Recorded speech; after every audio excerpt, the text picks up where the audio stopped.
Here is an extension of a video I made yesterday. I didn't mean to click that. The reason that I call it Vindicating Vespucci is because in this book that I was reading, they talk about Vindicating Vespucci right there. And also, in my news feed, I was talking about Rockstar Games. If I hadn't have discovered Vespucci, I guess organically is the word, I would have probably, because there's something called Vespucci Beach in Los Santos in GTA 5 right here.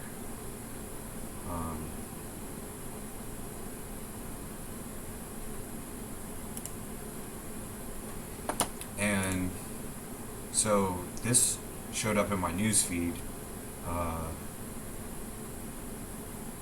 So I'll read that article. It talks about navigating, virtual navigation. That's exactly what I'm doing in these Vespucci videos.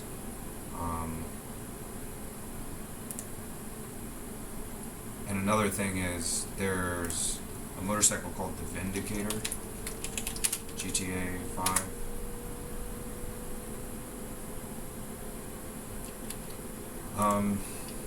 Besides that, there was something that I said about Leslie Nielsen, I think? No. About neurotology, the Saturday Night Live video. And so there is a reaction video to neurotology here. Here's the original. And I actually think it's a pretty good song. Here's the real neurotology type stuff. But I'm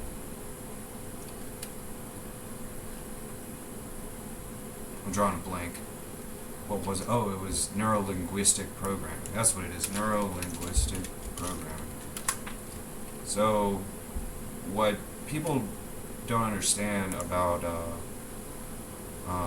this neurotology, who they're making fun of, they're making fun of a cult aspect, and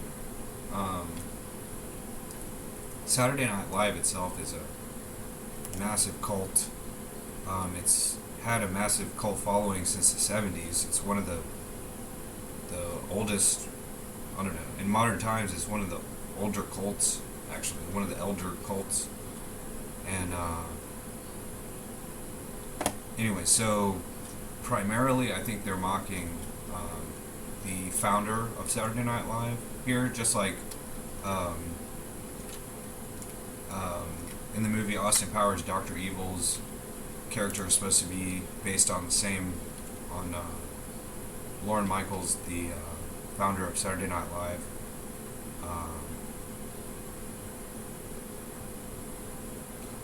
There's one part of the video where it says, you know,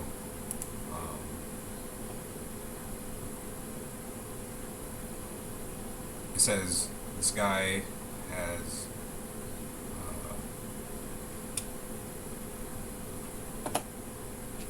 beat up everyone in this video, and that's why I think they're making fun of neuro-linguistic programming. NLP founder. Oh, right. So, as far as those were two other things I have to mention. So, sort of the timeline of where we get this neurotology. There's Saturday Night Live, Scientology, neuro-linguistic programming. Some probably there. It's just called NLP. And Milton Erickson is a hypnotist. There's not a whole lot of information about Erickson. There's a few videos on YouTube.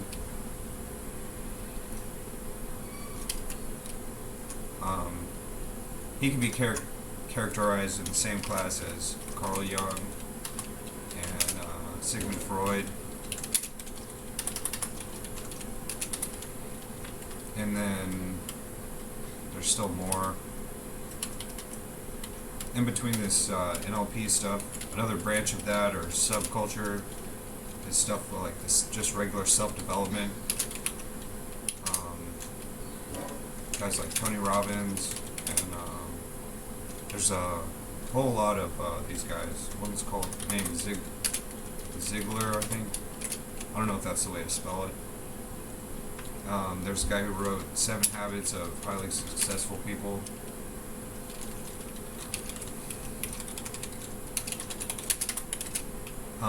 The original self-help author sort of ties back into Andrew Carnegie. And he's part of a few guys who were considered the robber barons. There's Andrew Carnegie, Rockefeller. I can never remember how to spell it. John D. Rockefeller, who was a snake oil salesman, or the son of a snake oil salesman, and became an oil baron himself. J.P. Morgan.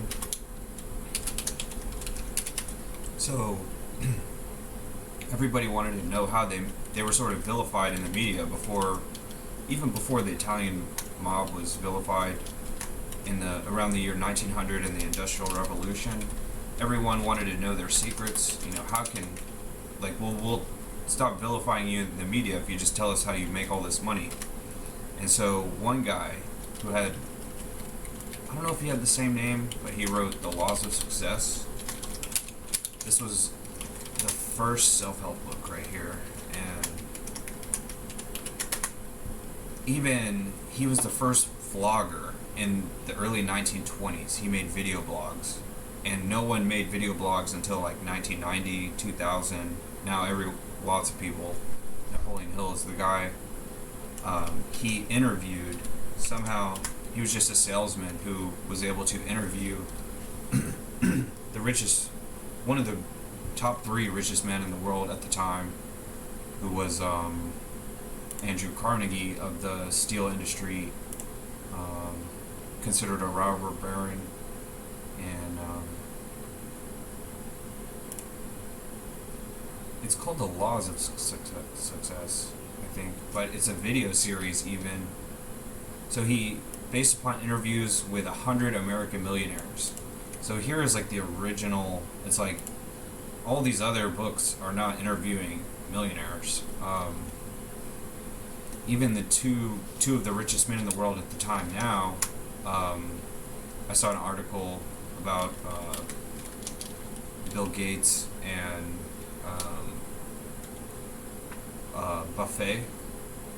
Warren Buffett, and they were asked what self-help books should we be reading, and they said you shouldn't even be reading self-help books. Find out who our mentors were. And Warren Buffett's mentor was a man named I can't think of it right now, but he wrote a book called Security Analysis. And so Tony Robbins has a saying that says success leaves clues. There's usually only one good idea in any book. At least one. I would say at least one. But in this Laws of Success, I can't even really tell. I can't recall where. This seems to be the first one from 1928.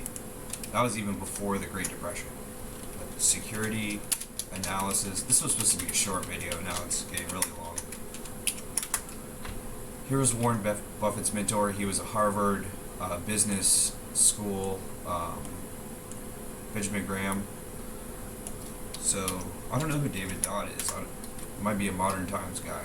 But if I've gone through the book and it says the father of investing knowledge and stuff, and even I can search through here to find stock market or investing stuff about investing. Wasn't even written and printed about. Investing was a medical term from 1835. A system of anatomical plates of the human body membrane investing in the infundibulum. That's medical jargon. Surgical works covered by investing membranes. It's like, come on. And then eventually, some of the first book that I found on investing is Mineralogy. No, it's not money, investing money. The first one that I found is from about 1850, is when people started talking about investing as far as money goes. And a lot of the stuff like the modern day mutual funds, like the Dow Jones, like if you look at the history of it, it was just a group of stocks of companies that were trains. If you look at the Wikipedia of it, like what's the origin of this? It's pretty important, in my opinion. Early years, the precursor. In 1884, Charles Dow had the first stock average, and it was called the Dow Jones Transportation Average.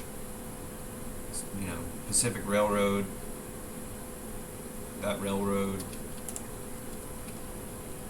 it would eventually become all this stuff, all these different things.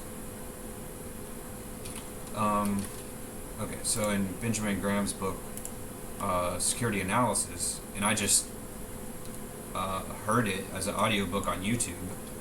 It's there, and he refers the reader, you know, if you want to know more, talk to my mentor. In the same way that I've discovered this man from seeking information from Warren Buffett, and that's Babson. He's the founder of this college, and his first name is Roger, I think. So he wrote a book himself, Roger Babson.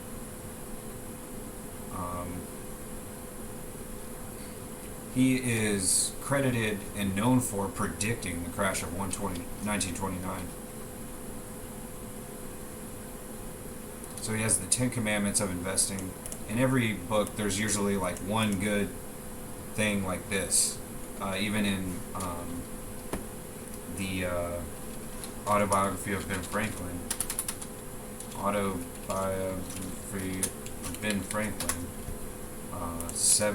it's not 7 habits, it's like 7 daily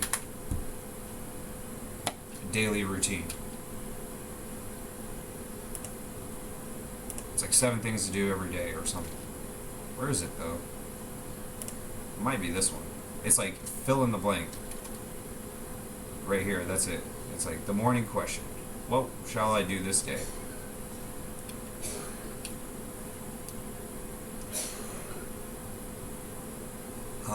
And then there's like a calendar, or not a calendar, or just a schedule. And so, okay, what else? So, Napoleon Hill. He's the first vlogger from almost 100 years ago, believe it or not. He's got these videos where no one was doing this type of thing. No one was, his full length, 2 hours worth of a vlog from before the Great Depression. It's unbelievable. I mean, this is the type of stuff I would expect to see today. People running their schemes or whatever. No one really did this. Even before the famous phrase of "my fellow Americans" and Eisenhower happened, that was 3 decades after this. That was about 1950 or later. I mean, he even looks like Eisenhower, but he's sitting here, he's like, I'm going to be honest with y'all about all this stuff. But Napoleon Hill, in my opinion, so he had another book called Think and Grow Rich, and the 17 Principles of Success, I don't know, but this book here, Outwitting the Devil, is one that was hidden. It was like, it could be found, I haven't heard the whole audiobook, but there's a lot of stuff in here. He's like, I haven't been 100% honest with y'all. And then this one was unpublished until very recently. Whoever, his great granddaughter or something, finally published it in 2011. She finally published it after he wrote this book the year before World War II started. So here's like the founder of modern day information technology or whatever stuff that people can use practical information. So many years after that, there's the founders of NLP, who sort of combined Milton Erickson stuff and Napoleon Hill stuff to create something called NLP. These are not the founders. I don't know. I've never heard of those people. Are not. Oh, yeah. Organization founders. NLP founder. Oh, I gotta search it again. Richard Bandler. His videos can be found on YouTube.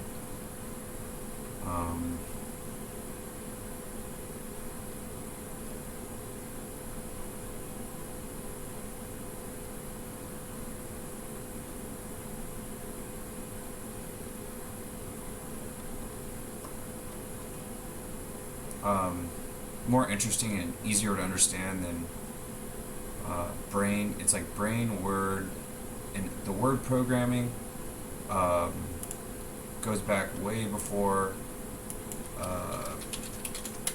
computer programs. Computers were invented around World War II, and that was about right here. So before computers were invented, the word program just meant like when you go to a university or you would watch a orchestra or something, that would be the program. When you go to a university, you take the engineering program. That's what the operations of the program. That's when computers and stuff like that started to be created. And so the word neurolinguistic programming. Oh, better than that is phonetics.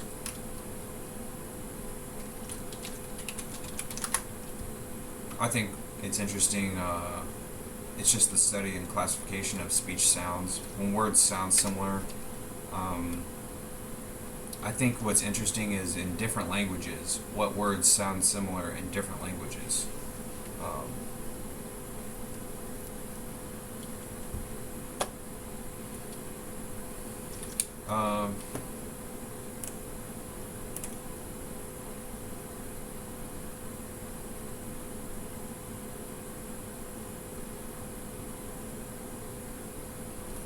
Okay, and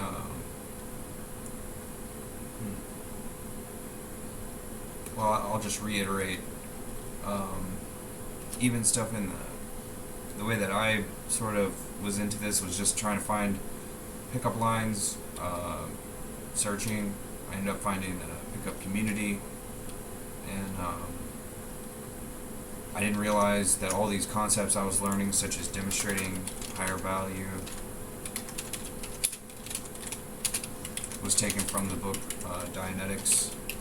In the first few paragraphs of the book, it talks about people either have high value and low value and stuff in this book. And it says, it's Greek meaning two, like di means two, of the mind. So the other part of the mind is the physical, is the body. And this book's from 1950, and a different author wrote the first part of the book called Your Body is Their Toy. How did it know that I was about to search that? I've never even... Why does it say your body, your system? Your life is their toy. Merchants and Metis. So I'm going to pull up the archive, because in the video yesterday I didn't do that.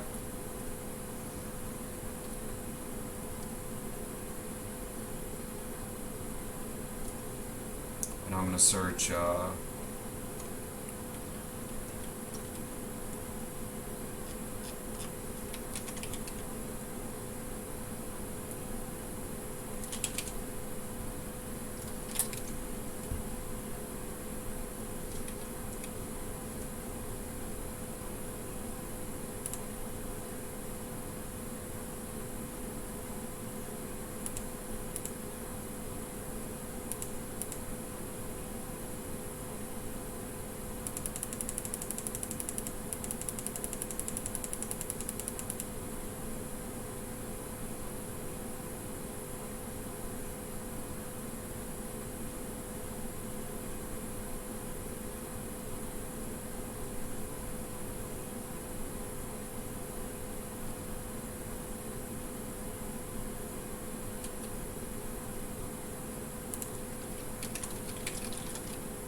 So that the key word that I found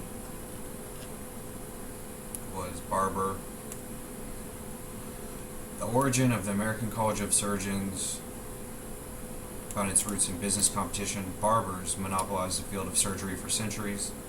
Surgery was spurned by the medical profession as beneath its dignity. A survival of this attitude is the British custom of denying to the surgeon the title of doctor.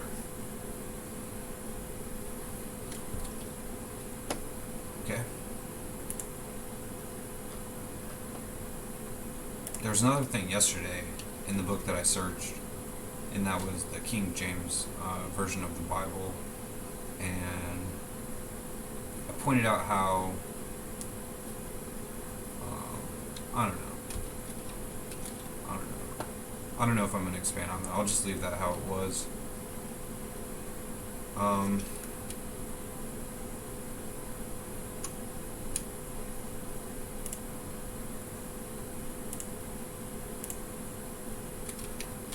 can't remember.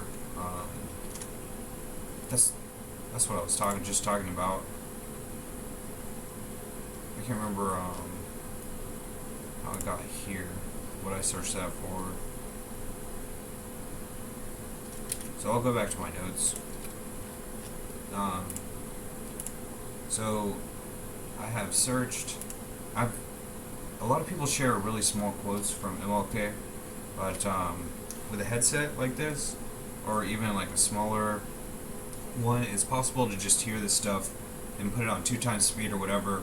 There's really not that many recorded speeches of him. I'm almost certain I've listened to all of them, and I've also listened to all the Malcolm X speeches, and his real name is Malcolm Little.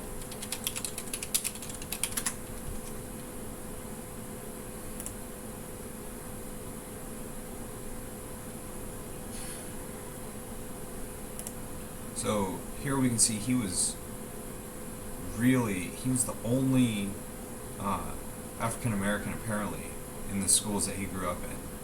And this was in the 1930s or 40s when these pictures were taken. And he was a football player there. And then that might be a higher quality. It's right there. And then here's an elementary school, and he's clearly the only African American in the whole class, in his 3rd grade class right there. This was long before integration. So if he was in 3rd grade then, I think he was born in, if he was born in 1925, when he was in 3rd grade, that was like 1932. So what I want to know is, I want to know the story of these people, how their lives went. You know, I bet none of them met a similar fate as Malcolm X and Malcolm Little. And I also want to know, who else was on his football team too. Who are all these guys from his football team?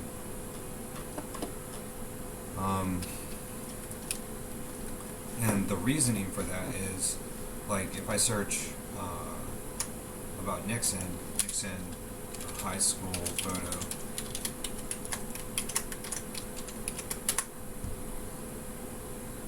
No, not the actual Nixon.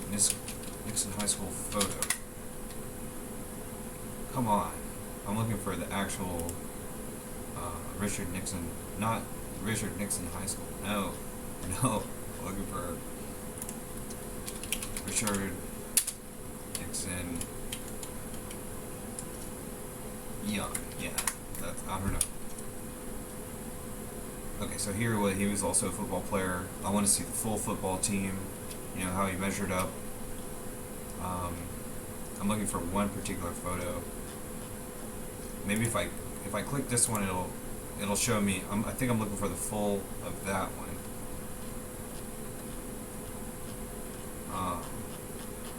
Richard Nixon college. Oh, yearbook. Maybe it was college. Maybe it was high school.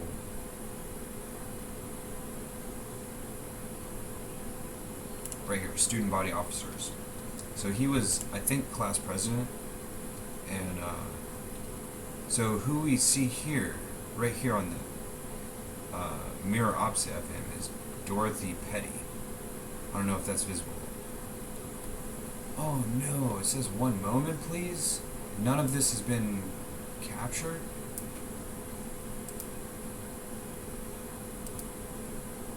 That's a damn shame.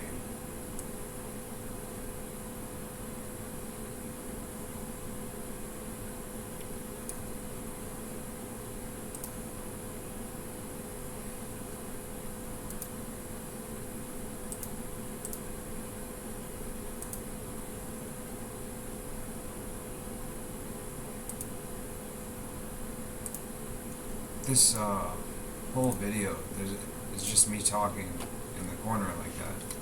That sucks. Okay, so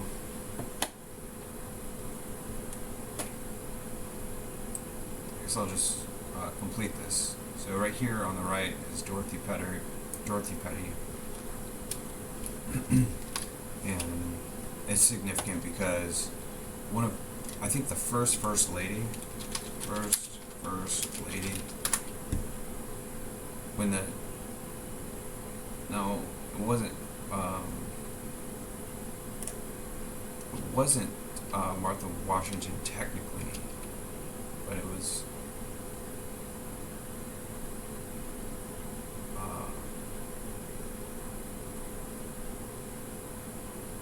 I remember that because it's my initials, and I think it was Dolly Madison. Oh, so before she was Dolly Madison, she was Dolly Payne, like Dolly Parton. And here's why Dolly Parton is such a significant person. And I have the same initials, just like the dog pound and everything. And just like whatever I was just showing the lady in Nixon's yearbook. Here, Dorothy Petty. Right there, so I guess that's all for this video.